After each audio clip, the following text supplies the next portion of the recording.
ठीक है, तो कल के हम लोगों ने क्लास में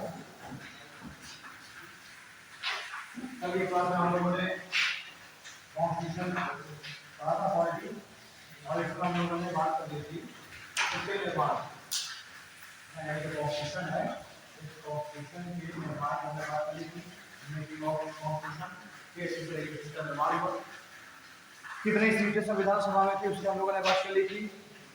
और शुरुआत की जो बैठकें हुई उसकी बात कर ली, की बात कर ली थी, की बात कर ली थी, और फिर उन चीज़ों को हमने बात कर लिया था को एक प्रारूप समिति, एक ड्राफ्ट समिति का निर्माण हो गया था। ड्राफ्ट समिति का कार्य था इसकी ड्राफ्टिंग करना, जो संविधान बी एन राव जिसका एक प्रारूप तैयार किया था, बी एन राव बाकी थी, तो बी एन राव ने जो ड्राफ्ट तैयार किया था उस ड्राफ्ट के बारे में जो भी कागजात करने संविधान है और उसकी ड्राफ्टिंग जो करनी है वो जिम्मेदारी सौंपी गई थी ड्राफ्ट कमेटी की। और ड्राफ्ट कमेटी में जो 4 मेंबर थे जिसके अध्यक्ष थे डॉक्टर बी आर अम्बेडकर। ठीक है जी, यहाँ तक सारी बातें हो गई थी। अब आज और हम लोगों को संविधान के बारे में जनरल शिक्षा हम पढ़ेंगे। जैसे कि हमारा जो संविधान है, इस संविधान में मूल रूप से संविधान बना है और संविधान में कुल 395 अनुच्छेद थे। कितने आर्टिकल थे? 395। ठीक है, आगे हमारे संविधान में कुल 395 अनुच्छेद थे। अगर भागों की बात की जाए तो संविधान में कुल 22 भाग थे और शेड्यूल अनुसूचियों की बात की जाए तो 8 अनुसूचियां, 8 शेड्यूल। ठीक है, बाद में इसमें संविधान में धीरे धीरे अनुच्छेद जोड़े गए, नए भाग जोड़ते गए, नए अनुच्छेद जोड़ते गए, अनुसूची जोड़ी गई। तो अगर वर्तमान में बात करें वर्तमान में देखें तो लगभग 470 आर्टिकल हो चुके हैं, लगभग 470 अनुच्छेद दिए गए हैं। ठीक है, यानी कि लगभग 75 अनुच्छेद बाद में जोड़े गए। लेकिन फिर भी अगर आप अंतिम अनुच्छेद देखेंगे तो 395 लिखा हुआ मिलेगा। क्यों? क्योंकि 395 के बाद 396 97 नहीं जोड़ा गया, ऐसे जोड़ा गया। जैसे मान लीजिए कोई आर्टिकल है, आर्टिकल 39 था, तो एक नया आर्टिकल जोड़ दिया गया, आर्टिकल 39 ए नया आर्टिकल है ना, तो 95 96 नहीं जोड़ा गया 395 के बाद, उन्हीं के अंदर ही जोड़ दिया गया था। तो जब भी कभी आपको कैपिटल में ए लिखा हुआ मेरे लिए मान लीजिएगा अलग अनुच्छेद, और जब भी कभी इस लिए लिखा हुआ मान लीजिए आर्टिकल 19 और स्मॉल में ऐसे ब्रैकेट में, तो इसको हम पढ़ेंगे आर्टिकल 19 क्लॉज ए, यानी कि ये अलग आर्टिकल नहीं है, ये वही जो आर्टिकल 19 है उसी के ही ये भाग है, उसी के ही अंदर का है। तो ये स्वतंत्र आर्टिकल नहीं है, ये दूसरी क्लॉज है। लेकिन जब भी ऐसा लिखा हुआ मिले तो उसको हम आर्टिकल 38 को पढ़ेंगे, आर्टिकल 39 ए इसको पढ़ेंगे, आर्टिकल 39 ए। ठीक है, तो इस तरीके से जोड़ जोड़ करके लगभग 75 आर्टिकल और जोड़ देंगे और वर्तमान में 470 आर्टिकल। वैसे अगर भाग की बात करें तो वर्तमान में 25 भाग है, लेकिन फिर भी अगर आप अंतिम भाग उठा के देखें तो आपको 22 ही मिलेगा, क्योंकि भाग में 22 के बाद 23 भी जोड़ा गया, अंदर ही प्लस कर दिए गए। जैसे कि भाग 9 था, भाग 9 था, बाद में जोड़ दिया गया भाग 9 का और भाग 9 का, तो देखो 2 भाग बढ़ गए, लेकिन संख्या तो नहीं बढ़ी ना 22 के बाद 23 में। ठीक उसी तरीके से भाग 4 पहले से था, बाद में जोड़ दिया गया भाग 4 का, एक और भाग जोड़ दिया गया, ठीक जुड़ गए। एक जोड़ एक भाग था भाग 14, एक भाग जोड़ इसी के साथ ही एक और भाग जोड़ दिया गया भाग 14 का। तो हम देख रहे हैं कि 4 भाग बाद में जुड़ गए, भाग 9 का, भाग 4 का और भाग 14 का। लेकिन एक पार्ट ऐसा भी था भाग 7 जिसको समाप्त कर दिया गया। ठीक, तो टोटल 22 भाग थे और 4 भाग जोड़ दिए गए, 1 2 3 4 भाग जोड़ दिए गए, 22 में 4 हो गए 26, और एक भाग 27 भी हट गया है ना, तो एक घंटे तो बचे हैं 25, तो वर्तमान 25 भाग है। सॉरी हाँ, वर्तमान 25 भाग है, अगर आप 25 भाग देखिए तो आपको 22 ही मिलेगा, क्योंकि 22 के बाद 20 तो 25 में 7 वाले जोड़ दिए गए हैं। उसी तरीके से अगर शेड्यूल आप देखें तो जब संविधान बना था उसमें 8 से भी 8 अनुच्छेद थे, वर्तमान में हम देखेंगे तो 12 अनुच्छेद हो गए हैं, अलग-अलग करने के अनुच्छेदों को बढ़ा दिया गया, तो आज हम लोगों को 12 अनुच्छेद मिलेंगे। फिर इतना है संविधान में, इधर चलिए। ओके, अब जैसे आप संविधान को देखेंगे तो सबसे पहले संविधान में आपको दिखाई देगा प्रियम्बल, प्रस्तावना। यानी सबसे पहला पेज आपको दिखाई देगा, दिखाइएगा प्रियम्बल, प्रस्तावना।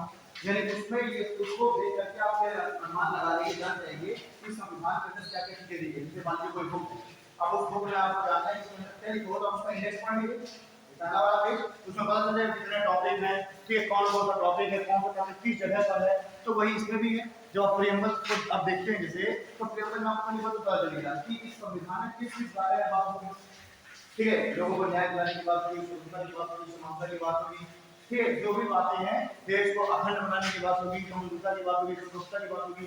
तो ये प्रियम्बल में सारा चीजें दी हुई है। हम प्रियम्बल की बात करेंगे तो हम देखेंगे क्या क्या उसके लिए हो रहा है। तो सबसे पहले आपको प्रियम्बल मिलेगा, फिर आप आगे एक बार आएंगे तो आपको सारे भाग लिखे हुए मिलेंगे, पार्ट्स। यानी जो हमारा पूरा संविधान है, उस संविधान को सबसे पहले 25 भागों में बांटा गया। टॉपिक चैप्टर टॉपिक है ना, 25 भाग, पूरे संविधान को 25 भागों में बांट दिया गया। अब मान लीजिए कोई भाग अगर बहुत बड़ा हो, उधर कोई भाग से बहुत बड़ा, जैसे भाग जो 5 है संघ सरकार, वो बहुत बड़ा है, तो उस भाग 5 को हम क्या करेंगे, कुछ चैप्टर में बांट देंगे। मान लीजिए टॉपिक बहुत बड़ा है, तो हमने क्या कर दिया, उसको हमने कुछ खंडों में बांट दिया ना। यूट्यूब वगैरह में आप वीडियो देखते हैं तो एक लेक्चर का कोई वीडियो डाल रहा है, वीडियो बहुत बड़ा है तो उसको 5 में डाल देता है ना, भाग 1 भाग 2 ऐसे। तो वैसे ही मान लीजिए ये जो हमारा भाग, मान लीजिए कोई भी भाग अगर बहुत बड़ा है, सपोज दैट सिटीजनशिप तो छोटा है, तो उसको एक ही में आ गया, उसमें चैप्टर नहीं बांटेगा।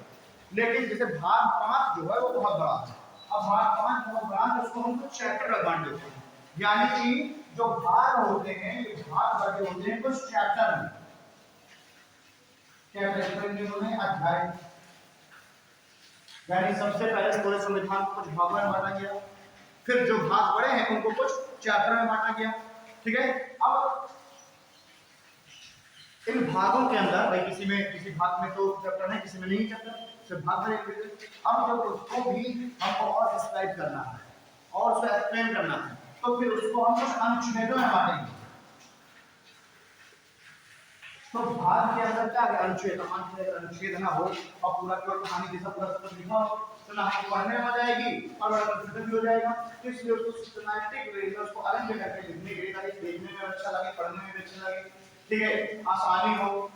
तो इसके लिए जो भाग है, भाग या फिर भाग चैप्टर बटे तो चैप्टर, वो बटे हुए कुछ अनुच्छेदों में, आर्टिकल्स। अब मान लीजिए कोई आर्टिकल भी बहुत बड़ा है, सपोज दैट आर्टिकल 19 बहुत बड़ा आर्टिकल, ठीक। और जब आर्टिकल 19 बहुत बड़ा है तो उसको क्या कर दिया जाएगा, उस आर्टिकल को भी और छोटे छोटे भागों में बांट दिया जाएगा। और जब और छोटे भागों में बांट दिया जाएगा तो जो अनुच्छेद होते हैं वो बचे होते हैं परंतु में। परंतु, इसी परंतु को बोलते हैं हम क्लॉज। अनुच्छेद को बोलते हैं आर्टिकल, पार्ट हुए, चैप्टर हुए, ठीक है। तो अगर अनुच्छेद बहुत बड़े हैं आर्टिकल, तो उसको हम कुछ क्लॉज में बांट देते हैं, परंतु में, ठीक। फिर मान लीजिए कोई क्लॉज भी बहुत बड़ा होगा, ठीक है, क्लॉज भी अगर बहुत बड़ा है तो उसको हम बांट देंगे सब क्लॉज में, यानी उपपरंतु यानी कि सब क्लॉज। तो अभी जब आप संविधान पढ़ेंगे तो उसमें आप बहुत जगह पर देखेंगे, जैसे आप आर्टिकल 19 जब पढ़ते हैं तो आर्टिकल 19 बहुत बड़ा है, इसको पहले उस क्लॉज में बांटा गया, clause A, clause B, clause C, clause D, clause ऐसे करके। अब फिर जो क्लॉज ए है 19 क्लॉज ए जो बात करता है वहां पर अभिव्यक्ति स्वतंत्रता की, ठीक है। जो आर्टिकल 19 क्लॉज ए है वो भी बहुत बड़ा है, तो उसको सब क्लॉज में बांट दिया गया। तो आज उसको हम पढ़ते हैं article 19 clause A sub clause 1, ठीक है। Article 19 clause A sub clause 2, समझ रहे। तो अगर क्लॉज में बहुत बड़े हैं तो सब क्लॉज में बांट देंगे, आर्टिकल बड़ा है तो क्लॉज में बांट देंगे, ठीक है। यानी कि इस तरीके से हमने संविधान लिखा ताकि हमको पढ़ने में समझने में आसानी हो, ठीक है। तो ये हमको संविधान में ये हमें चीजें लिखने की भाग चैप्टर अनुच्छेद परंतु को परंतु। फिर एक और चीज है शेड्यूल, अनुसूची। अनुसूची को भाग के साथ नहीं लिखा गया, अनुसूची को अलग से लिखा गया, भागों के साथ नहीं लिखा गया, भागों के साथ तो अत्यधिक चीजें मिलेंगी, अनुसूची को अलग से लिखा गया। मान लीजिए अब हमारा जो भाग 1 है वो कहता है संघ और उसके राज्य के, आर्टिकल 1 से आर्टिकल 4 तक है भाग 1 में। अब वो बात करता है संघ और उसके राज्य क्षेत्र की, देश क्षेत्र है उसके स्टेट्स की बात करता है। अब अगर वहीं पर हम सारे स्टेटों का नाम लिखना चालू करते हैं, सब सारे स्टेट लिखें, सारी यूनियन टेरिटरी लिखें, हम ये भी लिखेंगे कब ये बना था, तो बहुत लेंदी हो जाएगा, भाग एक बहुत लेंदी हो जाएगा। कहीं वहीं पर हम लिखते कब ये बना, इसका दिमाग क्या था, कब ये अलग हुआ, ठीक है, इसका नाम कब पड़ा, नाम कब चेंज हुआ, यही तो जब जो चीजें बहुत लेंदी होने की संभावना होती है तो उसको हम लिख देते हैं शेड्यूल। ठीक, जब चीजें ये होता है कि बहुत लेंदी हो जाएगा तो वहां पर फिर अनुच्छेद बहुत बड़ा हो जाएगा, मजा नहीं आएगी पढ़ने में, तो ऐसे चीजों को हम लिख देते हैं शेड्यूल। शेड्यूल जो एक है उसमें यही सन और फिर जो राज्य क्षेत्र है, स्टेट्स और यूनियन टेरिटरी, इनके सबके नाम लिखे हैं तब ये गठित हुई, ये सब लिखा हुआ है। उसी के तरीके से जैसे राष्ट्रपति का वेतन क्या होगा, मंत्रियों का वेतन क्या होगा, है ना, न्यायाधीशों का वेतन क्या होगा, अटॉर्नी जनरल का क्या होगा, इनके सबके जो वेतन है ये भी अगर हम वही फॉर्मूले के साथ लिखना चालू कर दें, ये हम पढ़ रहे हैं भारतीय संस्कृति का आर्टिकल पावा, हमें लिखते हैं इसका वेतन 1,30,000 होगा, अब वो वेतन तो भाई बढ़ता ही रहता है, और फिर हम वहीं पर अमेंडमेंट कर सकते हैं, लेकिन नहीं 2.5 लाख वेतन होगा, 3 लाख वेतन होगा, तो भारत बनाने आर्टिकल में हमको सुधार करना पड़ेगा, आर्टिकल बहुत जल्दी हो जाएगा, या बच्चों को पढ़ाओगे जो है सबका वेतन होगा, तो ये कुछ लेंदी ना हो, इससे हमने क्या किया, ये एग्जाम के लिए इम्पोर्टेंट है, तो इसको डाल देगा शेड्यूल। अब शेड्यूल में आप देखते रहिए, अगर आपको देखना है कि बस सांसद का वेतन कितना होता है जाइए शेड्यूल में देखिए। वैसे ही ये शपथ क्या लेंगे ओथ, अब राष्ट्रपति का शपथ लेगा, मंत्री का शपथ लेगा, प्रधानमंत्री का शपथ लेगा, है ना, न्यायाधीश का शपथ लेगा, ये सब अगर आपको लेना तो शेड्यूल में लेंगे। तो कहने का मतलब है जहां पर शेड्यूल 7 है अनुसूची 7 वो केंद्र राज्य और समवर्ती सूची के विषयों की बात करता है, क्योंकि विभाजन की बात करता है, केंद्र सरकार को कौन से विषय मिलेंगे, राज्य सरकार को कौन से विषय मिलेंगे और कौन से विषय कॉन्करेंट लिस्ट में आएंगे समवर्ती सूची में। अब अगर यहीं पर सारे विषय लिखे जाए, अगर आर्टिकल और सारे विषय लिखे जाए तो चारों विषय लिखे चले जा रहे हैं, वो भी बहुत मिल जाएगा कि ये सारे जो सब्जेक्ट हैं इसको कौन सा सब्जेक्ट मिला है, ये सारी चीजें शेड्यूल में है। ये मान के चलिए जो लेंदी चीजें हैं बहुत बड़ी है, इनको लिखने में बहुत पता चला 4-5 पेज का है वो, तो सब शेड्यूल में ठीक है। तो शेड्यूल तो आज वर्तमान में 12 शेड्यूल है और जब मूल संविधान था उसमें कुल 8 शेड्यूल थे, ठीक है। चलिए ये तो हो गया, इसको नोट करना चाहो इसको इतना नोट कर सकते हो, ये इस तरीके से बटा हुआ है शेड्यूल होते हैं। और मूल संविधान मूल संविधान में और मूल संविधान में ये संविधान में 208 और फिर लिखना प्रेजेंट टाइम 470 25 और 22 ठीक। फिर हम सारे जो पार्ट्स हैं उनको लिखेंगे और देखेंगे कितने आर्टिकल्स लिखे कितने आर्टिकल्स।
क्लॉज को कहते हैं परंतु, और सब क्लॉज को बोलते हैं उपपरंतु।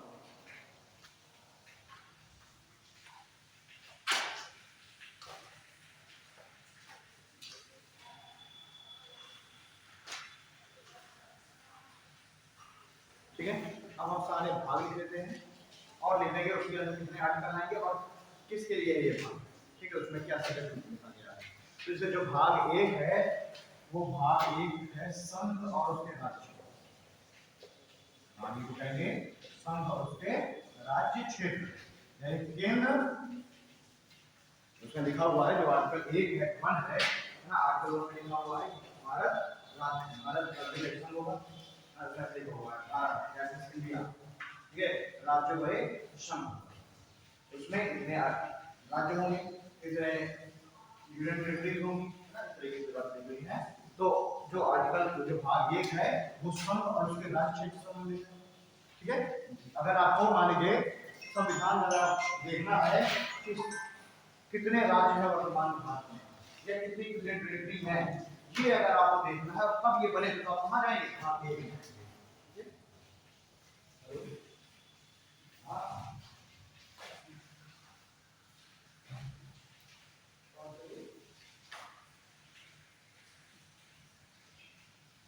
हाँ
हाँ हेलो।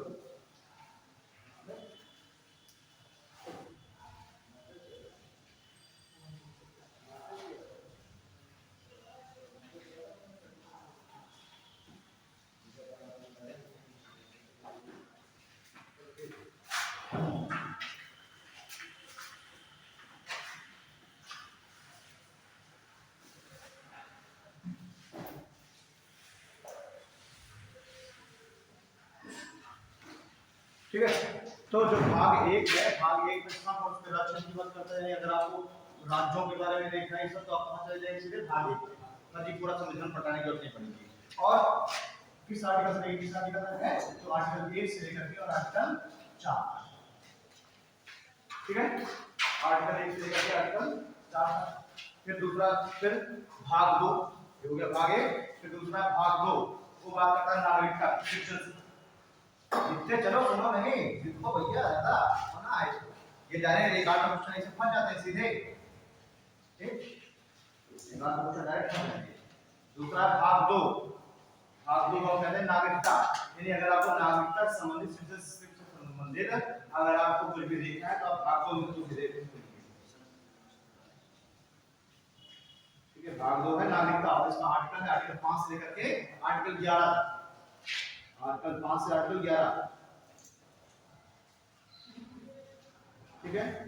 फिर लिखिए भाग 3, भाग 3 मौलिक अधिकार, भाग 3 मौलिक अधिकार, और जो मौलिक अधिकार है वो है आर्टिकल 12 से लेकर आर्टिकल 35 तक। भाग 3 मौलिक अधिकार फंडामेंटल राइट्स जिसको बोलते हैं, आर्टिकल 12 से लेकर आर्टिकल 35 तक, ठीक है। फिर आता है भाग 4, भाग 4 को हम बोलते हैं नीति निर्देशक तत्व, ऐसे ही लिखना जैसे मैंने लिखा हुआ है ना, भाग 4 नीचे लिखे रहना नीति निर्देशक तत्व यानी directive principle of state policy, DPSP form में डीपीएसपी लिख देना है, उसको नॉर्मली सब डीपीएसपी बोलते हैं, इतना बड़ा नहीं होगा राष्ट्रीय नीति निर्देशक तत्व, DPSP directive principle of state policy ना, डीपीएसपी। इसका जो आर्टिकल है, इसका आर्टिकल होगा 36 से लेकर 51, भाग 4 डीपीएसपी आर्टिकल 36 से लेकर के आर्टिकल 51। फिर लिखो भाग 4 का, भाग 4 का अलग भाग है, भाग 4 का यह है मौलिक कर्तव्य यानी फंडामेंटल ड्यूटी, और आर्टिकल है 51 का, आर्टिकल से देखिए इसमें आर्टिकल 51 का, आर्टिकल ये है आर्टिकल 51 का, ठीक है।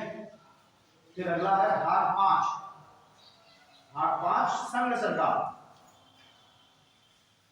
भाग 5 संघ सरकार, आर्टिकल 52 से लेकर आर्टिकल 151, भाग 5 संघ सरकार आर्टिकल 52 से लेकर आर्टिकल 151। फिर भाग 6, राज्य सरकार, भाग 6 राज्य सरकार। आर्टिकल 152 से लेकर आर्टिकल 237, आर्टिकल 152 से लेकर आर्टिकल 237, ठीक है। फिर भाग 7 खत्म कर दिया गया है और उसमें हुआ करता था आर्टिकल 238।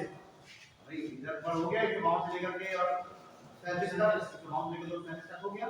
और आर्टिकल जो 238 था वो तो भाग 7 में, भाग 7 खत्म तो आर्टिकल भी खत्म, ठीक। तो अब हमारा 238 बचा और भाग 7 बचा। अब लिखिए भाग 8, भाग 8, भाग 8 है यूनियन टेरिटरीज यानी केंद्र शासित प्रदेश। भाग 8 है केंद्र शासित प्रदेश और ये है आर्टिकल 239 से लेकर आर्टिकल 242, आर्टिकल 239 आर्टिकल 242, ठीक है। फिर अब भाग 9, भाग 9, भाग 9 बात करता है पंचायतों की, पंचायत। भाग 9 में लिखो पंचायत। आर्टिकल 243 ए से लेकर आर्टिकल 243 को, आर्टिकल 243 ए से आर्टिकल 243 को, देखो भाग 9 का, भाग 9 का, भाग 9 का में है नगर पालिकाएं, भाग 9 का में नगर पालिकाएं। इसमें आएगा आर्टिकल 243 पी से लेकर article 243 Z A, article 243 P से लेकर आर्टिकल 243 जेड ए, ठीक है। फिर है भाग 9 का, नहीं कैपिटल नहीं, आर्टिकल नहीं, क्लॉज नहीं है ये। देखिए जैसे मैंने आपको बताया भाग 9 है पार्ट 9, तो जो पार्ट 9 है वो है पंचायत, ग्राम पंचायत है, ठीक है। सारा कुछ ग्राम पंचायतों के बारे में होगा और इसमें आर्टिकल 243 ए से लेकर के, ये देखिए आर्टिकल ये अलग, ठीक है। आर्टिकल 243 ए से लेकर के और आर्टिकल 243 ओ, अपने आप एक आर्टिकल है, क्लॉज नहीं है, वो भी कैपिटल में ही है, ठीक है। दूसरा जैसे भाग 9 का मैंने बताया नगर पालिकाएं, तो जो नगर पालिकाएं हैं ये भी है आर्टिकल 243 पी से लेकर आर्टिकल 243 जेड ए तक, आर्टिकल 243 पी से लेकर के आर्टिकल 243 जेड ए, ठीक। फिर अगला है नौखा, नौखा है सहकारी समितियां, सहकारी समितियां यानी कोऑपरेटिव सोसाइटीज, ठीक। ये है आर्टिकल जेड बी से लेकर के आर्टिकल जेड एच तक, आर्टिकल जेड बी से लेकर के आर्टिकल जेड एच तक, आर्टिकल 243, हाँ सॉरी आर्टिकल 243 जेड बी से लेकर के आर्टिकल 243 जेड एच तक, ठीक है। अगला लिखिए भाग 10, भाग 10 जनजातीय एवं मतलब schedule caste and schedule tribe के जो क्षेत्र हैं, अनुसूचित जाति एवं अनुसूचित जनजाति क्षेत्र, ये अनुसूचित जाति एवं अनुसूचित जनजाति क्षेत्र, ये है आर्टिकल 244, अनुसूचित जाति एवं अनुसूचित जनजाति क्षेत्र आर्टिकल 244, ठीक है। फिर लिखिए आर्टिकल 11, आर्टिकल 11 भाग 10 में आर्टिकल 244 को देखिए, आर्टिकल 244 में है पूरा अनुसूचित जाति और जनजातियों से संबंधित जो क्षेत्र हैं वो उसके सब के बारे में आर्टिकल 244 में ही बात की गई है, ठीक है। फिर अगला आर्टिकल है आर्टिकल 11 के सॉरी भाग 11 केंद्र और राज्यों के मध्य संबंध, केंद्र और राज्यों के मध्य संबंध, आर्टिकल 11 को भाग 11, आर्टिकल है 245 से लेकर के 263, केंद्र और राज्यों के मध्य संबंध भाग 11 आर्टिकल 245 से लेकर के आर्टिकल 263, ठीक है।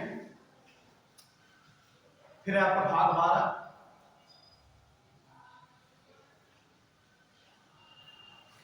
पैंतालीस से हो गया। फिर भाग 12, भाग 12 बात करता है वित्त, वित्त यानी फाइनेंस, संपत्ति, वित्त संपत्ति एवं अनुबंध से, कॉन्ट्रैक्ट से रिलेटेड। आर्टिकल 264 से लेकर के आर्टिकल 301, आर्टिकल 264 से लेकर के आर्टिकल 301 तक, ठीक है। फिर आता है भाग 13। भाग 13 बात करता है व्यापार एवं वाणिज्य की, यानी कि व्यापार वाणिज्य मतलब ट्रेड एंड कॉमर्स, ठीक है। वो है आर्टिकल 301 से लेकर व्यापार एवं वाणिज्य, ट्रेड एंड कॉमर्स, आर्टिकल 301 से लेकर आर्टिकल 307, ठीक है।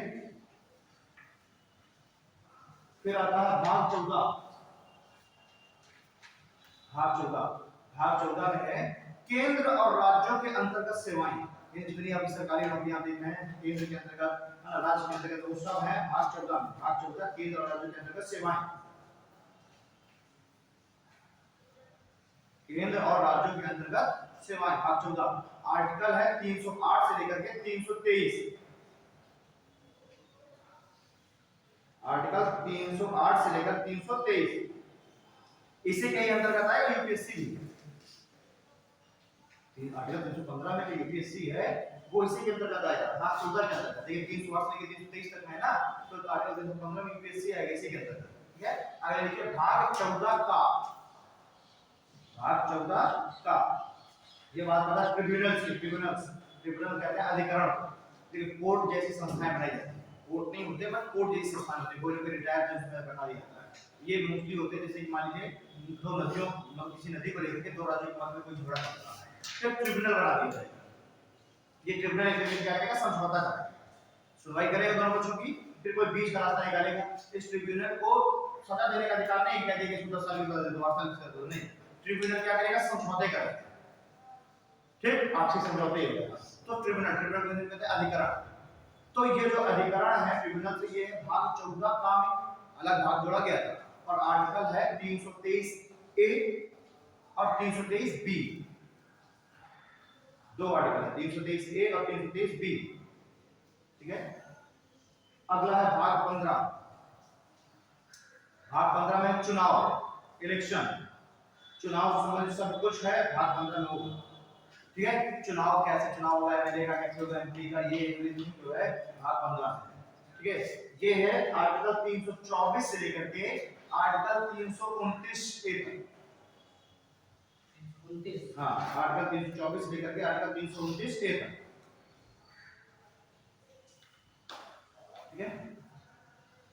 फिर है भाग 16। भाग 16 बात करता है विशेष श्रेणियों के लिए उपबंध। भाग 16 में लिखिए विशेष श्रेणियों के लिए उपबंध, विशेष श्रेणियों के लिए उपबंध। अब विशेष श्रेणियों के लिए उपबंध कैसे लिखते हैं, भाग 16 में मान लीजिए किसी स्पेशल किसी क्षेत्र के लिए कोई अगर कोई ऐसी जनजाति जो विलुप्त होने वाली है, बिल्कुल बहुत बिल्कुल एंडेंजर्ड कंडीशन में है वो जनजाति, तो उसके लिए कुछ उपबंध कर दिया गया उसको बचाने के लिए, ठीक है। तो ये भाग 16 में किसी क्षेत्र को भाग 16 में रख दिया जाएगा, वहां आम लोगों द्वारा प्रोटेक्ट कर दिया जाएगा, ठीक है। तो ये हो जाएगा आपका आर्टिकल कितना खत्म हो गया था, 329 के तक हो गया था ना। आर्टिकल 330 से लेकर आर्टिकल 342, आर्टिकल 330 से लेकर आर्टिकल 342,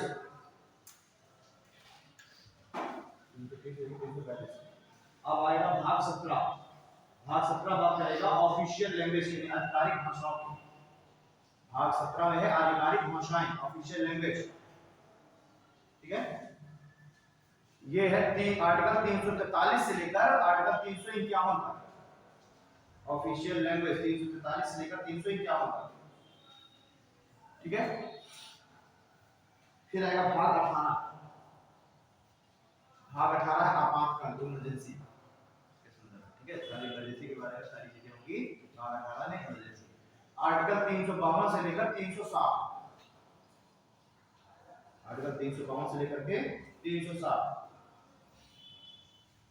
फिर भाग 19 है, भाग 19 में लिखा है विविध, विविध मतलब मिसलेनियस, जिसके बारे में कहीं कुछ नहीं लिखा उसको यहाँ डाल दिया गया।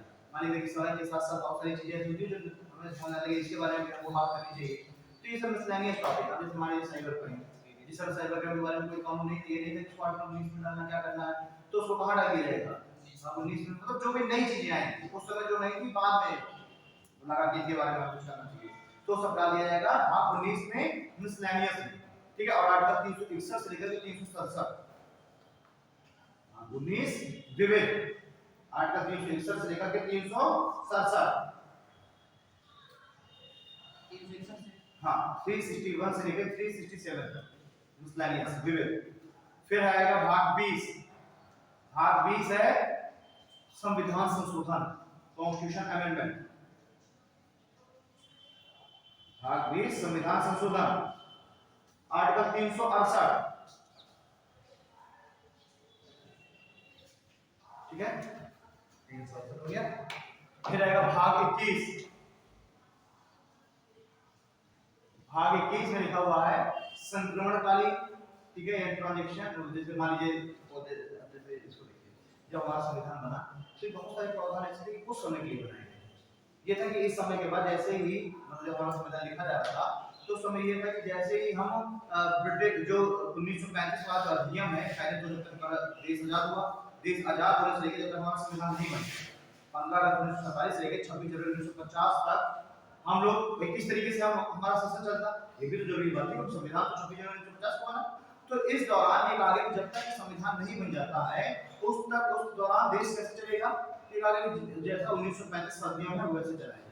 और कुछ ऐसे त्वरित आर्टिकल डाल दिए गए जो कि 2-4-6 साल के लिए थे कि जैसे संविधान बन जाएगा नई सरकार चुन के आ जाएगी, उसको अपने आप खत्म कर दिया जाएगा, कि हो जाएंगे संक्रमणकालीन, अल्पकालीन और अस्थायी अनुच्छेद या अस्थायी प्रावधान, ठीक है। तो आर्टिकल 21 में लिख लीजिए संक्रमणकालीन, अस्थायी, ठीक है, संक्रमणकालीन, अस्थायी एवं विशेष प्रावधान, संक्रमणकालीन, अस्थायी एवं विशेष प्रावधान। आर्टिकल 369 टू 392, 369 से लेकर 392, ठीक है। फिर आता है आर्टिकल 22, अंतिम आर्टिकल।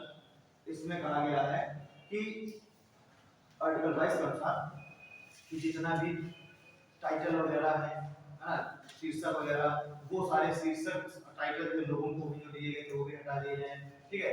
और जिन पोस्टों में देने हैं टाइटल्स वो यहाँ पर लिखे जाएंगे, यानी जो सारी चीजें हैं वो यहाँ कर दी गई। साथ ही साथ एक और आर्टिकल जोड़ा गया, आर्टिकल 395, ठीक है। इस 395 आर्टिकल में ये था कि देखिए हमारा जो संविधान है 26 नवंबर 1950 को बन गया और उसमें 16 आर्टिकल उस समय ही लागू कर दिए गए थे, तो उसी समय 395 भी लागू किया गया था। और ये कहा गया था कि जैसे ही हमारा संविधान बनके लागू हो जाएगा तो वो हम 1935 वाले को छोड़ देंगे और ये जो आर्टिकल 395 है ये भी खत्म हो जाएगा। क्यों? क्योंकि आर्टिकल 395 में ये लिखा हुआ था कि जब तक हमारा संविधान बनके लागू नहीं हो जाता है तब तक हम 1935 के अधिनियम के अनुसार चलेंगे। अगर उसको भी तो लागू करना है, उसके लिए भी तो अनुच्छेद चाहिए ना लागू करने के लिए। तो आर्टिकल 395 में लिखा हुआ था कि जब तक हमारा संविधान लागू नहीं हो जाता तब तक हम 1935 के अधिनियम के अनुसार चलेंगे। तो जैसे हमारा संविधान लागू हो गया 26 जनवरी को, तो अपने आप 395 में खत्म हो गया ना, 395 में खत्म, तो सीधी सी बात है 1935 का अधिनियम खत्म, समझ रही है। तो आर्टिकल 393 से लेकर के 93, 94, 95 ये आएंगे आर्टिकल 22, ठीक है। तो आर्टिकल 22 लघु शीर्षक आज इसका मूल्य है आर्टिकल 393 से लेकर 395, 393 से लेकर के 395, आर्टिकल 393 से 395, 93 टू 95, ठीक है। ये तो है आपके कुछ ये मतलब क्या ये सारी अनुच्छेद है। अब मान लीजिए अगर आपको पूरे चुनाव के बारे में देखना है तो आप पूरा संविधान नहीं पढ़ना, सीधे आप कहां चले जाएंगे भाग 15 में, और जाकर के भाग 15 में आप तो उन्हीं आर्टिकल के बीच में आप देख लीजिए। मान लीजिए आपको देखना है सुप्रीम कोर्ट के बारे में, सुप्रीम कोर्ट केंद्र में है, संसद तो सीधे भाग 5 पढ़ लीजिए और आर्टिकल 24 से लेकर 147 के बीच में आप सुप्रीम कोर्ट को देख लीजिए, ठीक है। अब इसमें क्या हो जाएगा कि जैसे एग्जाम में क्वेश्चन आएंगे तो एक दो ऑप्शन तो आप अपने आप से आप निकाल दोगे। मान लीजिए वो क्वेश्चन आया फंडामेंटल राइट्स और उसमें फंडामेंटल राइट को दिया हुआ है, बताइए वहां पर आपसे किस स्वतंत्रता किस आर्टिकल में। अब उसमें एक मान लीजिए एक लिखा है आर्टिकल 19, एक लिखा है आर्टिकल 22, एक लिखा है आर्टिकल 38 और एक लिखा है आर्टिकल 11 मान लीजिए, है ना। अब जो है इससे क्या हुआ कि आपको आर्टिकल 11 तो कहां पर है, सिटीजनशिप में है, ये गलत। 37 आगे निकल जाएगा, ठीक है, ये वो डीपीएसपी में चला जाएगा ना, बोल रहे हैं यानी कि जो मौलिक अधिकार है वो 12 से लेकर 35 के बीच में। अब 12 से 35 के बीच में एक आर्टिकल 19 उसमें दिया हुआ, एक आर्टिकल और दिया, तो आपको जो ऑप्शन लगाने हैं यानी जो आपको प्रोबेबिलिटी लगानी है दो ही में लगानी है। तो बहुत सारे एक आध क्वेश्चन ऐसे डायरेक्ट सीधे आर्टिकल बेस में जाते हैं, ठीक है, वो आपसे आपको बहुत इजी रहेगा। अब हम बात करते हैं तो बताइए। अच्छा साथ में शेड्यूल भी लिखिए, है ना, तो एक काम करिए, लिख लीजिए अनुसूचियां, शेड्यूल सारी 12 अनुसूचियां हम लिख लेते हैं कि क्या क्या है, कौन सी पहले अनुसूची में क्या है, दूसरे में क्या है, तो लिखिए अनुसूची 1। अनुसूची 1 राज्य और केंद्र शासित प्रदेश तथा उनके क्षेत्र। अनुसूची 1 में क्या है, राज्य है, केंद्र शासित प्रदेश है और उनके क्षेत्र है। सारे राज्यों के बारे में बात होगी, सारी यूनियन टेरिटरीज की बात होगी, कब बने ये सारी बात होगी, कब नाम बदलेगा ये सारी बात होगी शेड्यूल 1 में, ठीक है ना। राज्यों की और केंद्र शासित प्रदेशों की कितना कितना इनका एरिया है ये भी लिखा होगा, उत्तर प्रदेश का एरिया कितना है, उसके अंदर कितने जिले हैं, सारा कुछ शेड्यूल 1 में, ठीक है। फिर आइए शेड्यूल 2। शेड्यूल 2 में है वेतन एवं भत्ते, सभी के वेतन भत्ते, सांसद, विधायक, राष्ट्रपति, है ना, प्राइम मिनिस्टर, न्यायाधीश, सभी के, राज्यपाल, सबके वेतन भत्ते। शेड्यूल 2 में क्या है, वेतन एवं भत्ते। अब भाई शेड्यूल 3 में है शपथ, ओथ, ठीक है, शेड्यूल 3 में है ओथ, ठीक है। फिर लिखिए शेड्यूल 4 में है राज्यसभा में राज्यों के सीट का आवंटन, राज्यसभा में राज्यों का सीट का आवंटन, राज्यसभा में राज्यों की सीट का आवंटन, ठीक है।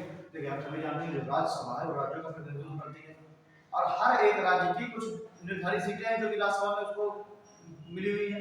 हमारे उत्तर प्रदेश की 100 सीटें हैं राज्यसभा में, है ना, तो हर एक राज्य की उसकी जनसंख्या के आधार पर राज्यसभा में सीटें निर्धारित है, सॉरी राज्यसभा की जो है ना, तो हर एक राज्य क्या है सीटें निर्धारित है कुछ ना कुछ।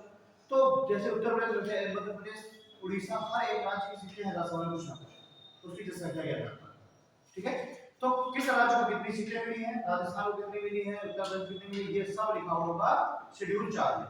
तो राज्यसभा में राज्यों की सीटों का आवंटन, किस राज्य की कितनी सीटें, ये सब अगर आपको देखना है तो आप कहां देखेंगे, शेड्यूल 4 में।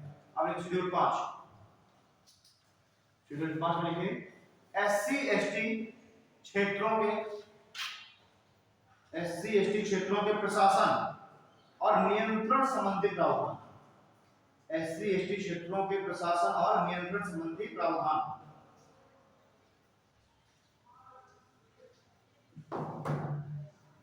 ठीक है।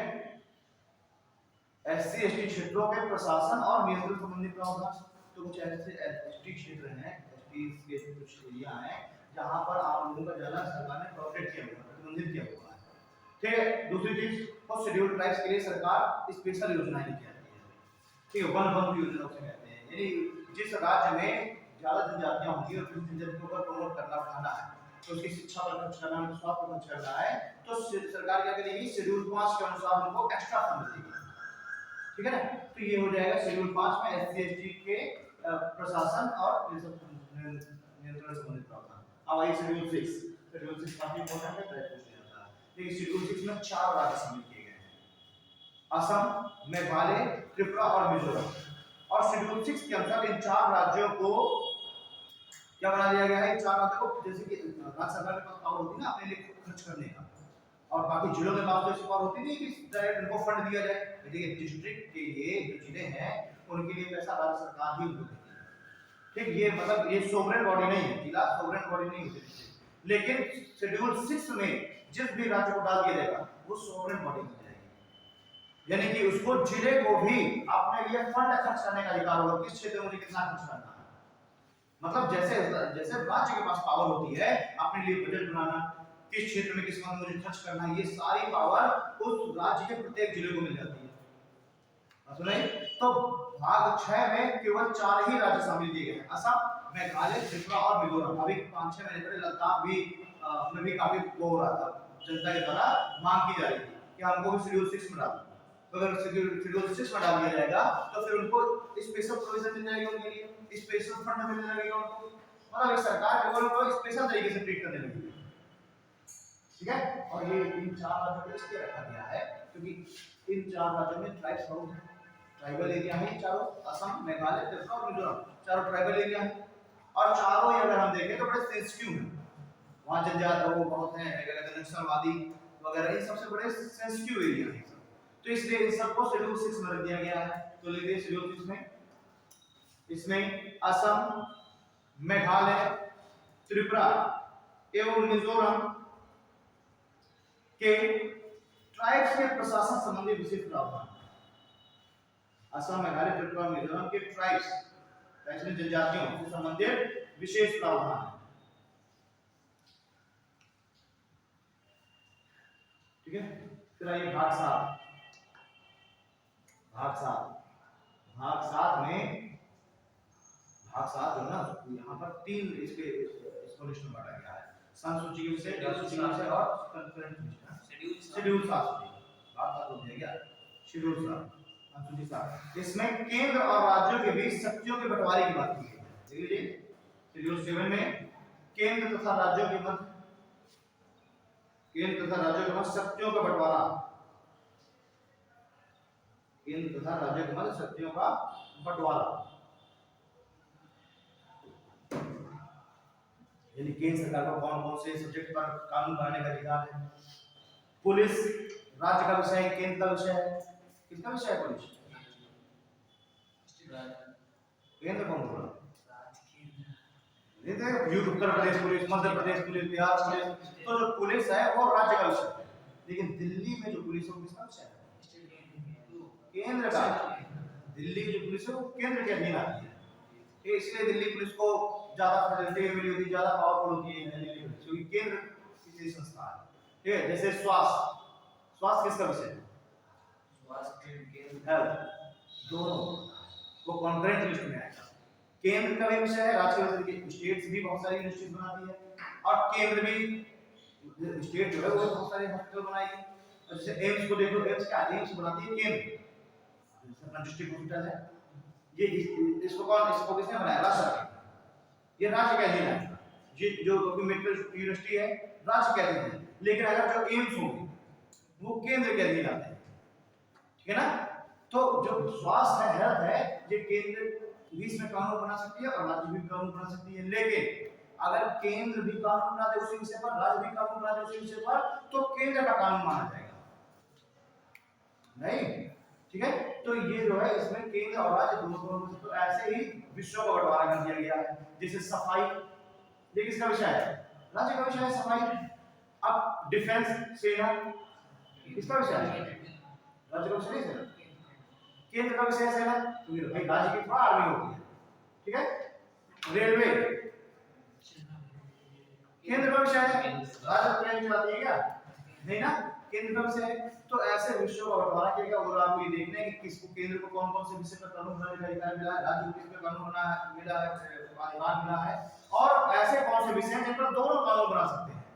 तो आप कहां जाएंगे? भाग 7, वो फिर शेड्यूल 7 में। शेड्यूल 7 में स्टेट लिस्ट भी है, केंद्र की सूची भी है और समवर्ती सूची भी है। 3 सूची में बांटा गया है विषयों को, केंद्र सूची के विषय, राज्य सूची के विषय और समवर्ती सूची के विषय। केंद्र सूची के विषय पर कानून बनाने का अधिकार है केंद्र सरकार को, राज्य सूची के विषय पर कानून बनाने का अधिकार राज्य सरकार को है, और समवर्ती पर दोनों कानून बना सकते हैं। लेकिन अगर दोनों ने कानून बना दिए तो माना किसका जाएगा? ठीक है, प्रॉपर सबको विषय बांट दिए गए, एक से तुमरा। तो अगर आप सारे विषय देखें तो आप जाएंगे शेड्यूल 7। ठीक है, और ये शेड्यूल 8 भाषाओं की बात करता है, लैंग्वेज। तो शेड्यूल 8 के अनुसार अब तक हमारे संविधान में 22 भाषाएं शामिल की जा चुकी है। ठीक है, यानी ऑफिशियल लैंग्वेज जो है 22 भाषा लगातार धीरे धीरे बढ़ाती रहेगी। पहले 12 थी, बढ़ा 22 कर दिया गया है। तो जो शेड्यूल 8 है वो है भाषाएं, लैंग्वेज। ठीक है, और ब्रैकेट में लिख लेना, वर्तमान में संविधान में 22 भाषाएं शामिल हैं। हमारे संविधान में 22 भाषाएं शामिल हैं। ठीक है, अब आई शेड्यूल 9। शेड्यूल 9 में लिखे ऐसे विषय या कानून जिनमें सुप्रीम कोर्ट हस्तक्षेप ना कर सके। ऐसे विषय या कानून जिनमें सुप्रीम कोर्ट हस्तक्षेप ना कर सके।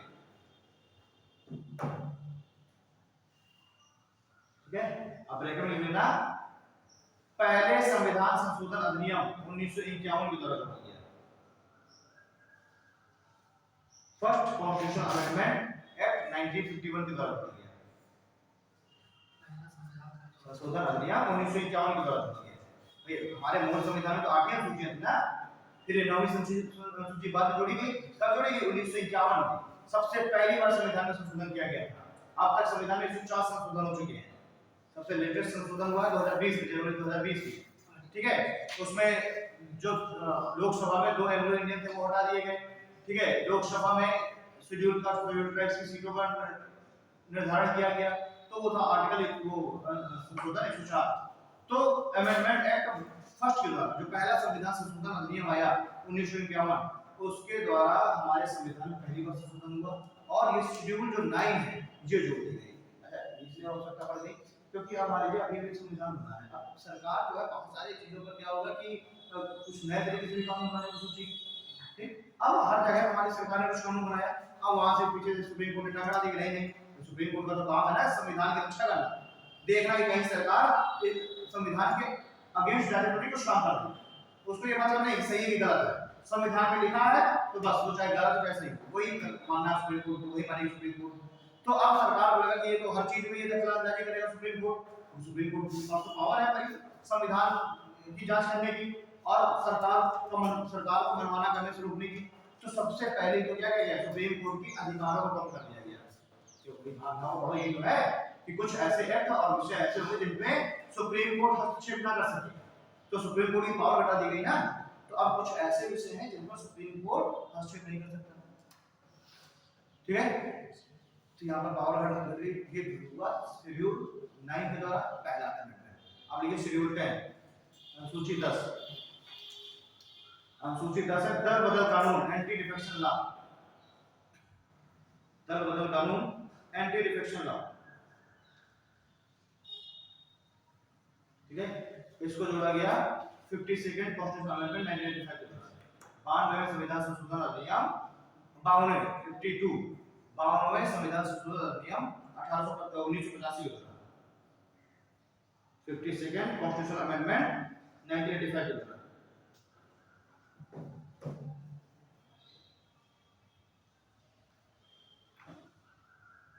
ठीक है, हाँ 1985 52nd कॉन्स्टिट्यूशन अमेंडमेंट 1985 के द्वारा जोड़ा गया एंटी डिफेक्शन लॉ। अब ये क्यों लाया गया? इसलिए लाया गया मान लीजिए पार्टियां चुनाव लड़ सकते हैं, अब कोई कैंडिडेट है वो अभी जो पता चले कांग्रेस के साथ है, ठीक है, और इलेक्शन में बकायदा उसने जो है कांग्रेस के नाम पर वोट मांगी भाई, और लोगों को भी जो अभी भी भारत में अगर देखें तो पर्सनल किसी व्यक्ति विशेष से ज्यादा लोग पार्टी को चुनते हैं। यार देखें ना, मोस्टली अगर आप देखें तो पहले लोग ये पूछते हैं कि भाजपा ने किसको टिकट दिया, सपा ने किसको टिकट दिया। निर्दलीय जो होते हैं उनका तो नाम बहुत पीछे कहीं आता है। कोई अगर बहुत प्रभावशाली हो वो भले ही हाईलाइटेड हो जाए, वरना हमेशा चुनाव में तो यही पार्टियां रहती है ना, बसपा सपा बीजेपी कांग्रेस यही तो रहती हैं। तो हमारे यहाँ अभी भी जो राजनीति है वो कैसी है, पार्टी की राजनीति है ना, दलीय राजनीति है हमारे यहाँ। तो अब मान लीजिए कोई कैंडिडेट है और उसने देखा कि अब हवा चल रही कांग्रेस की कायदे से, कांग्रेस में जुड़ गया और वो जीत गया। अब जीतने के बाद उसने कांग्रेस छोड़ दिया और जुड़ गया भाजपा में, कांग्रेस छोड़ दिया जुड़ गया भाजपा में। तो सोचो उन लोगों को जिन मतदाताओं ने उस व्यक्ति को जिसको वो जान भी नहीं रहे, केवल कांग्रेस की वजह से उसको वोट दिया ना, मतलब वो व्यक्ति तो उसको पर्सनली जानते नहीं थे, वो ये भी कहते थे कि अगर कांग्रेस से आता था उसको कभी ना वोट देते, लेकिन फिर भी वो पार्टी की वजह से लोगों ने उसको वोट दिया कांग्रेस के नाम पर। अब वो व्यक्ति क्या कर रहा है, जैसे चुनाव जीता कांग्रेस छोड़ के सामने हो जाए भाजपा। तो जो जनता है, जनता के तो भावनाएं आवाज हो गई ना, जनता को तो अच्छा ही लगेगा, उसको तो लगेगा हमारे साथ धोखा कर दिया, हमने इसको वोट किया था कांग्रेस के, हम तो बीजेपी को देने नहीं चाहते थे लेकिन बीजेपी को हो गया। तो इसलिए 1985 में लाया गया एंटी डिफेक्शन लॉ। यानी ये जो दल बदल कानून है, मतलब ये जो आप दल बदल ले रहे हैं, जैसे आप चुनाव जीते और दल बदल अपने अपनी पार्टी छोड़ के दूसरे में घुस गए, इसको रोकने के लिए लाया गया एंटी डिफेक्शन लॉ। अब कोई भी व्यक्ति चुनाव जीतने के बाद अपनी पार्टी अगर छोड़ के दूसरे पार्टी में जाता है तो लोकसभा में स्पीकर है, तो उसके खिलाफ दल बदल कानून के तहत कार्रवाई कर सकता है और उसकी जो सदस्यता है वो भी समाप्त कर सकता है। उसको चुनाव आयोग घोषित कर सकता है, अमान्य कर सकता है, या उसकी लोकसभा या राज्यसभा से उसकी सदस्यता भी समाप्त कर सकता है। ठीक है, मतलब नहीं आप पहले आगे नहीं दूसरी पार्टी में। अच्छा, अभी देखते हैं जो निर्दलीय व्यक्ति है, वो निर्दलीय व्यक्ति सदस्यता नहीं ले लेते, वो निर्दलीय व्यक्ति अपना सपोर्ट देते हैं पार्टी को। कोई निर्दलीय व्यक्ति है, अब वो जीता निर्दलीय व्यक्ति जो किसी पार्टी से नहीं था। अब क्या होता है, मान लीजिए कोई पार्टी है जिसको सरकार बनाने के लिए 2-4 सीटें कम पड़ रही हैं, ये मत के लिए सरकार बनाने के लिए चाहिए उसको 250 सीटें, अब उसके पास 245 सीटें, 5 सीटें कम है, तो क्या करेगा, वो देखेगा कि कोई निर्दलीय व्यक्ति अगर हो जो जीता हो उससे सपोर्ट ले ले हम, तो हमारे यहाँ एक दल का भी शासन हो सकता है या फिर गठबंधन का भी शासन हो सकता है, एक से ज्यादा पार्टियां मिलकर सरकार बना सकती हैं। तो अब वो क्या करेगा, वो निर्दलीय व्यक्ति हैं उनको सरकार में शामिल, उनको उनसे लेगा सहयोग, उनके साथ करेगा गठबंधन और क्या देगा, ठीक अब हो जाएगी 250, इनकी सरकार बन जाएगी, क्या देगा जो 5 निर्दलीय लोग हैं इन तुम 5 को मैं दे दूंगा मंत्री पद, वो भी तुरंत शामिल हो जाएंगे। विधायक की थोड़ा ज्यादा औकात होती है, औकात किसकी है, मंत्री की, तो उसमें कहते हैं मुझे सपोर्ट दे दो तो मैं तुम्हें दे दूंगा, मंत्री बना दूंगा, तो उनको तुरंत सपोर्ट दे देंगे और 250 से अगर पहुंच गए सरकार बन गई। फिर कुछ समय बाद वो जो 5 कैंडिडेट निर्दलीय इनका झगड़ा हो गया इससे, तो क्या करेंगे, छोड़ देंगे, गठबंधन तोड़ देंगे, और जैसे तोड़ दिए तो अब ये क्या हो गया, 245 में फिर आ गई पार्टी, 245 में सरकार बन नहीं सकती, चाहिए 250 तो सरकार गिर जाती है।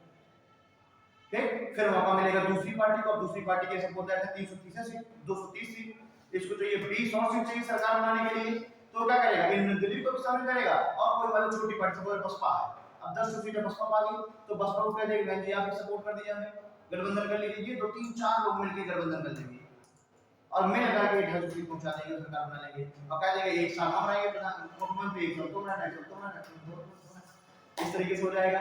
या फिर अभी भी अगर आप देखें, मान लीजिए राजा विद्याधर, तो ये अभी मान लीजिए 2019 में इन्हें पार्टी बनाई थी, लेकिन इससे पहले भी कोई पार्टी नहीं थी, ये अपने 3-4 कैंडिडेट एक सीट पे अपना खड़े होते थे, 3-4 में ये अपने और लोगों को खड़ा कर देते थे, अब ये सीटें 4-5 सीटें ने निकाली, अब क्या करते थे, आप देखते थे कौन सी पार्टी की सरकार बना है, जिस पार्टी ने सरकार बनाया उसी पार्टी को अपना सपोर्ट दीजिए और कह दिया कि हमारे 5 विधायक हम आपको दे रहे हैं, ये 5 सीट हम आपको दे रहे हैं, तो हमें चाहिए 2 हमें मंत्री पद चाहिए, तो 5 विधायक दिए, 5 सीटों सपोर्ट दिया और 2 मंत्री पद दे दिए, तो सरकार किसी की भी हो हमेशा मंत्री वो रहती रहती थी। ठीक है, तो इस तरीके से होती है। तो अब यहाँ पर भी ऐसी है, जो शेड्यूल 10 है, शेड्यूल 10 में बहुत सारी चीजें हो रही थी कि जीते किसी पार्टी के बैनर तले और शामिल किसी और में होता है, तो यहाँ पर रोक लग जाएगी, एंटी डिफेक्शन लॉ, तो ध्यान देना इस बात को, आपको याद रखना है एंटी डिफेक्शन लॉ है क्या। अब आता है शेड्यूल 11, शेड्यूल 11, शेड्यूल 11 है पंचायतों की शक्तियों, कर्तव्य एवं जिम्मेदारियों से संबंधित प्रावधान।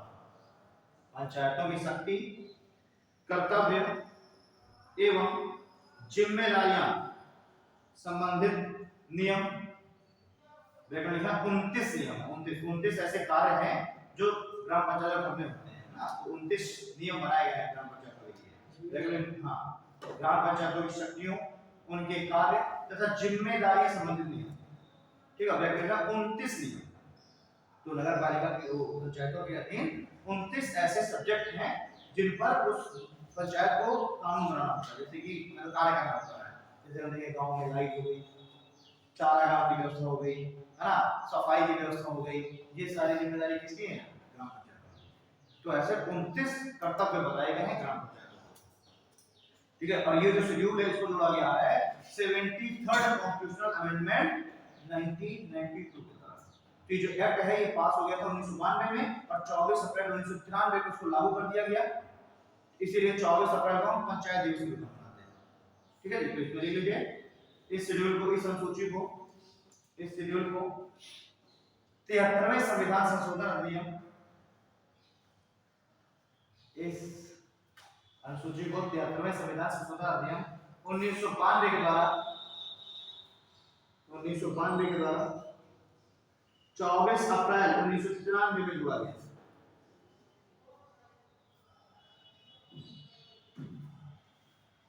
इस अनुसूची को 73 संविधान संशोधन अधिनियम 1992 के द्वारा 24 अप्रैल 1993 को जोड़ा गया। अब शेड्यूल 12, शेड्यूल 12 है नगर पालिकाओं के कर्तव्य, शक्तियों तथा जिम्मेदारी संबंधित नियम। नगर पालिकाओं के कर्तव्य, शक्तियों तथा जिम्मेदारी संबंधित नियम।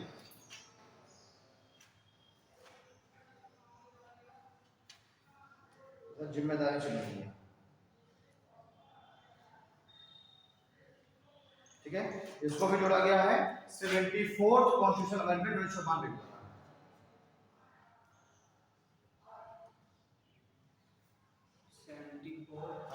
74वें संविधान संशोधन अधिनियम 1992 में, ठीक। इसमें कुल 18 सब्जेक्ट है। नगर जो नगर निगम है, नगर पालिका है, उनको 18 सब्जेक्ट दिए गए हैं जिन पर उनको काम करना होता है। उनको 29 थे, नगर पालिका को 18, ठीक है। तो ये भी आपसे पूछा सकता है कभी भी कि ग्राम पंचायतों के लिए कितने सब्जेक्ट दिए गए हैं ग्राम पंचायतों को, तो 29, नगर पालिकाओं को 18। दोनों को एक साथ ही जोड़ा गया। 73वें संविधान संशोधन अधिनियम 1992 के द्वारा पंचायत और 74वें के द्वारा 1992 की नगर पालिका है, उसको शेड्यूल किया है, शेड्यूल 12, ठीक है। तो ये आपको याद रखना है। ये भी पूछ लिया जाता है कि पंचायतें किस शेड्यूल में है।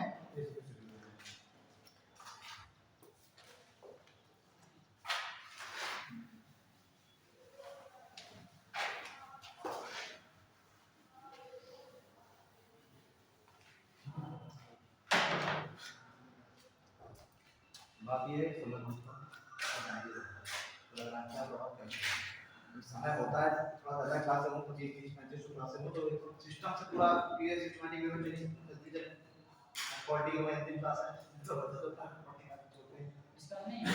40 क्लास है शेड्यूल में।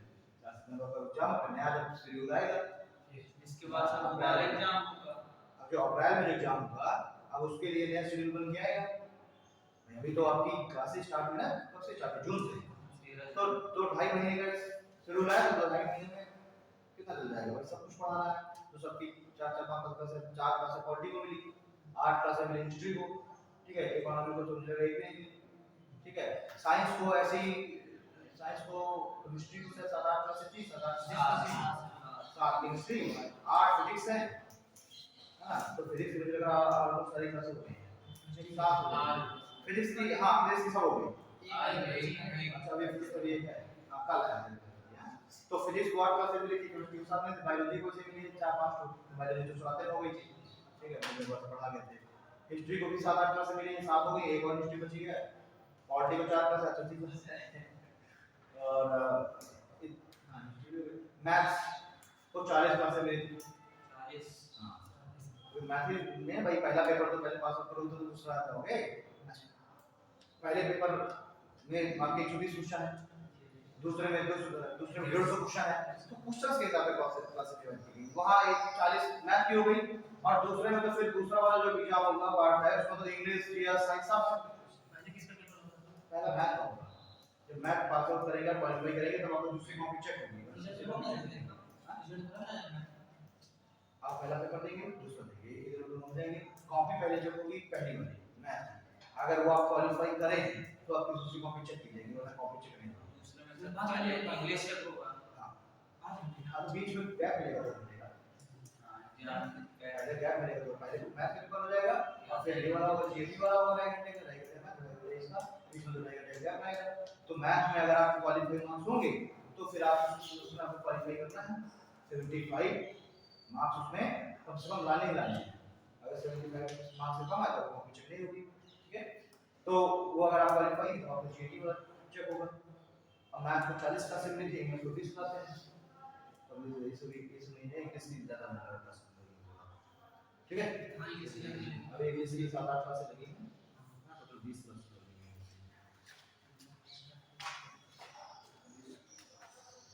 इंग्लिश की 7-8 हो चुकी है, 10 बताओ।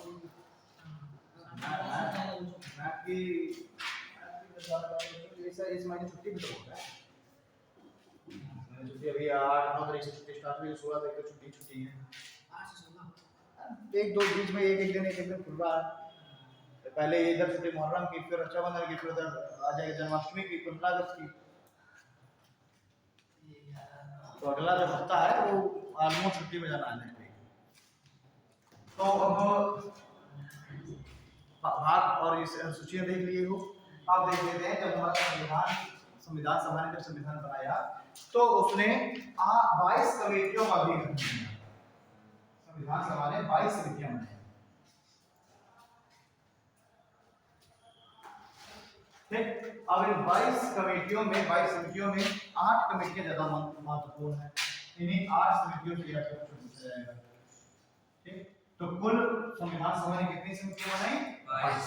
और इन 22 में से 8 जो समितियां हैं वो महत्वपूर्ण, जो हम 8 समितियां लिख लेते हैं। ठीक, यहां तक आपका हो गया। अब जा लीजिए, देखिए संविधान सभा द्वारा कुल 22 संविधान सभा द्वारा कुल 22 समितियां बनाई गई। गवर्नमेंट असेंबली ने 22 समितियां अपॉइंट की, 22 समितियां बनाई गई, जिसमें से 8 समितियां महत्वपूर्ण हैं, जिसमें से 8 समितियां महत्वपूर्ण हैं। ठीक है, पहली कमेटी लिखिए ड्राफ्टिंग कमेटी यानी प्रारूप समिति। ड्राफ्टिंग कमेटी यानी प्रारूप समिति, डैश करके लिख लेना अध्यक्ष बी.आर. अम्बेडकर। इससे पूछ लिया जाता है जैसे कि ड्राफ्ट कमेटी के अध्यक्ष कौन थे, है ना, इसलिए किसी तरह से अध्यक्ष पूछा जाएगा इन 8 कमेटियों के। तो पहली है प्रारूप समिति जिसके अध्यक्ष हैं बी.आर. अम्बेडकर। दूसरी लिखिए संघ एवं राज्य समिति।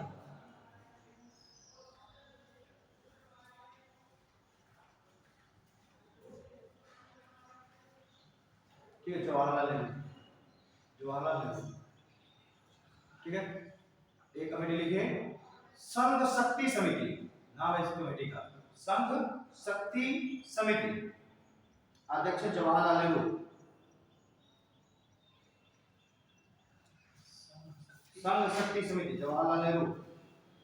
ठीक है, फिर संघ संविधान समिति, यूनियन कॉन्स्टिट्यूएंट कमेटी, संघ संविधान समिति, इसके लिए जवाहरलाल नेहरू।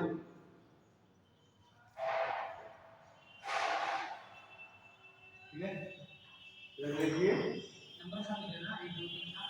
हाँ, ठीक है, संघ शक्ति समिति होगी, संघ संविधान समिति होगी। आगे लिखिए advisory committee for fundamental right. ठीक, लिखिए मौलिक अधिकार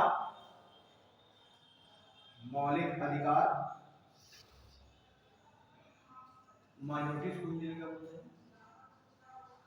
अल्पसंख्यक, मौलिक अधिकार कौमा अल्पसंख्यकों और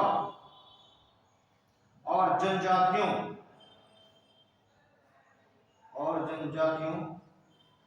संबंधित क्षेत्रों के लिए और जनजाति संबंधित क्षेत्रों के लिए एडवाइजरी कमेटी,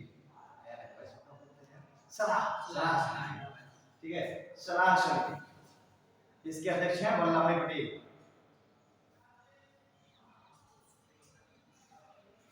ठीक है,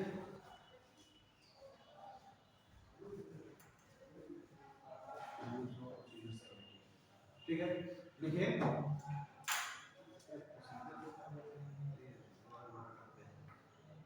प्रोसीजर इंग्लिश में लिखते हैं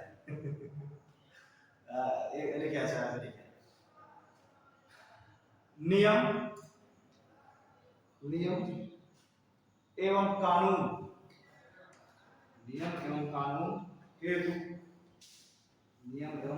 हेतु समिति, इसके अध्यक्ष राजेंद्र प्रसाद। नियम एवं कानून हेतु समिति के अध्यक्ष राजेंद्र प्रसाद। ठीक है, और एक है राज्य कमेटी, राज्य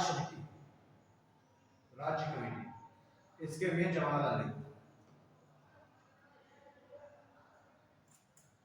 ठीक है, ये कुछ समितियां हैं, उसका एक झंडा समिति आएगी, उसके भी राजन प्रसाद आठ कितनी हो गई? 7 हो गई।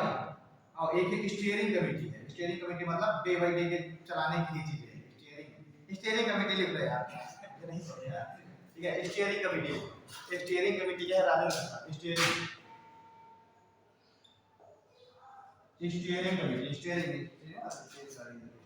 है ना, यानी कि चलाने के लिए जो है डे बाय डे की चीजें। स्टीयरिंग कमेटी यानी पर डे का एजेंडा तय करने के लिए राजेंद्र प्रसाद। डेली का एजेंडा, आज कल हमें क्या करना है? राजेंद्र प्रसाद। ठीक है, स्टीयरिंग कमेटी का काम क्या होगा? डे बाय डे के एजेंडे तय करने सदन के अंदर, है ना। भाई सभा के बारे में कानून बनाएगी, है ना, किस बारे में बात करेगी, सभी के बारे में राजेंद्र प्रसाद निर्धारित करेंगे और वो कमेटी निर्धारित करेगी। उस कमेटी का अध्यक्ष राजेंद्र प्रसाद, स्टीयरिंग कमेटी। ठीक है, ये हो गया। हां, जनजातीय समाज क्षेत्र के बदला में, ठीक है। ओके, तो आज तो से रहा है क्या करें हम बात का सोच रहे थे ग्रुप में ना पता सुनता ऐसे क्वेश्चन देखते हैं। बीच में कोई क्लास वाली मिलती है तो उसमें ये नाम होगा तो कोई प्रियम्बल से एक क्वेश्चन 100% आते हैं श्योर, और एक क्वेश्चन आपका फंडामेंटल राइट से 100% आता है ना। तो मैं इसे प्रियम्बल और फंडामेंटल राइट इतना कॉल करा दूंगा। ये कि अगर 10 क्वेश्चन के आसपास आते हैं 40 से तो 6-7 क्वेश्चन तक हम उसका लगभग हो जाएगी ना। एक टॉपिक से आपको ध्यान देना है, ये जो मैंने इतना पढ़ाया इतना आपको ध्यान देना है ना। संविधान के इतिहास से क्वेश्चन आता है, संविधान के निर्माण से क्वेश्चन आता है, फिर एक क्वेश्चन आपसे पूछेगा प्रियम्बल से आएगा, मतलब एक टॉपिक यहाँ से क्वेश्चन एक आने ही आना है। एक प्रियम्बल से क्वेश्चन आएगा, एक क्वेश्चन आएगा फंडामेंटल राइट्स को, मतलब एक से दो भी हो सकते हैं। हां, कोई फंडामेंटल राइट टॉपिक है तो दो क्वेश्चन के आसपास लगभग फंडामेंटल राइट्स आएंगे। एक क्वेश्चन आएगा आपका संघ सरकार से, प्रेसिडेंट वगैरह से, एक प्रेसिडेंट से क्वेश्चन आएगा, एक क्वेश्चन आ सकता है सुप्रीम कोर्ट वगैरह से, ठीक, और एक आएगा इमरजेंसी से आपातकाल।